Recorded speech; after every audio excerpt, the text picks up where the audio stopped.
Greetings, dear passengers. As you can all very clearly see, I'm Streamlined, the engine responsible for your train of thoughts. Our journey today is through what I call skepticism against America, an idea that could be seen as a manifestation of anti-Americanism, and an idea that has been on an absolute roll lately. Before we go any further, we need to clear out a sidetrack.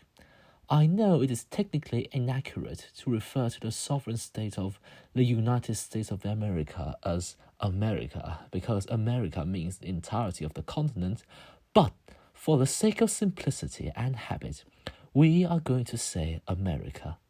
Unless you prefer me as a proud British subject to say Yankee Land, we're just going to leave it at that. Now, back on the main line. What we must understand, dear passengers, is that skepticism against America is really nothing new at all.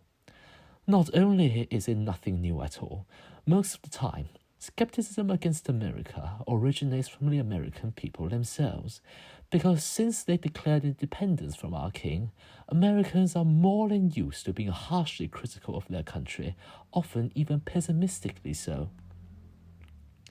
Internationally speaking, skepticism against America mostly originates from either propaganda made by hostile states, such as by the Nazis in World War II or by the Soviets during the Cold War, or when America really messed up and did something horrible, such as in Vietnam. In recent years, skepticism against America is mostly centered upon doubting whether America can properly deal with the rise of China.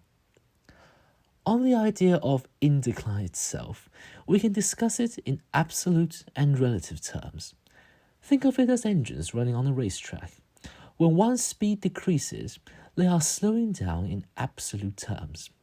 If one speed remains the same or is actually increasing, and yet the other engines are taking over them one by one, then they are slowing down in relative terms.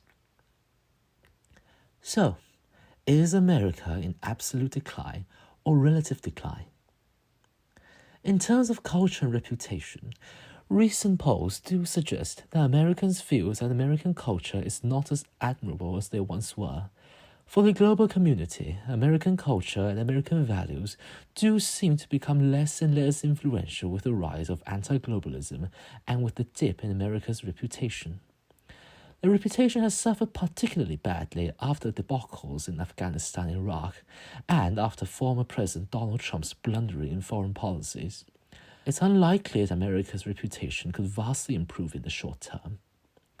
But at least America can take some small comfort in that its reputation can hardly be worse than the infamy and notoriety of China's reputation. In terms of economy, the wealth gap in America has indeed been rising rapidly, and the tension across wage classes have indeed been increasing. But the same could be said about China. And as for growth, China has been hot on America's heels for the last half a century, and has achieved a greater annual growth rate in America for the entirety of that time.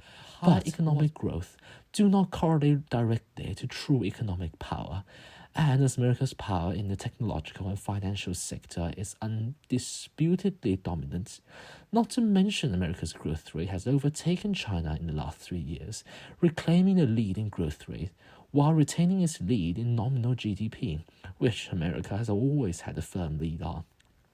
In terms of politics and military, American politics have indeed been polarizing in recent years, which is never good.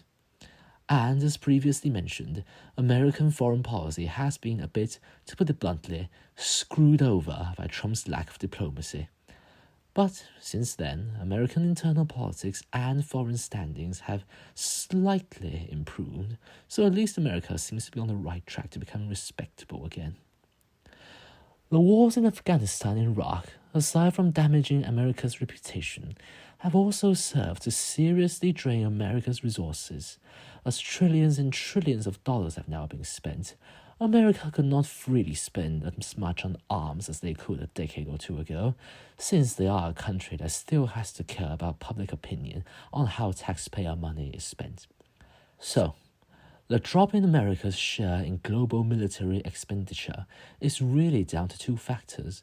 One is the aforementioned fluidity in America's military spending, aka they can spend as much as they deem necessary, and the second is the expansion of the denominator of global spending, mostly due to China spending loads and loads of money on its military.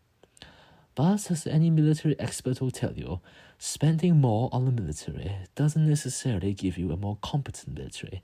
Technology, morale, and leadership, and a host of other issues all matter as well. It is, therefore, not of great importance to any country, really, to retain or regain the absolute biggest share in global military spending. So, in conclusion, is America in decline? In absolute terms, absolutely not, no pun intended. In relative terms, perhaps America doesn't have the huge advantage it had from the 1990s up to the 2010s, but that still doesn't mean China has taken over them in influence, culture, economy, politics, or military. Something to keep in mind is that America having so many problems visible for the entire world to see and cast doubt upon is, funnily enough, in itself an illustration of American strength as an open society. We see all these issues because they do not cover up their problems and instabilities like authoritarian and totalitarian states, like China, for instance, who, for a fact, spend loads of resources on their propaganda machine to craft an impressive image for themselves.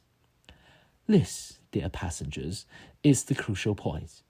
America being in decline or not really is not what is most important here. What is most important is that the values of an open society are those that all civilized and free individuals of the world should embrace and defend. That is what we should all keep in mind. And that, dear passengers, brings us to the end of our journey today. Be sure to board my next train by subscribing to the channel, and I shall all see you in the next run.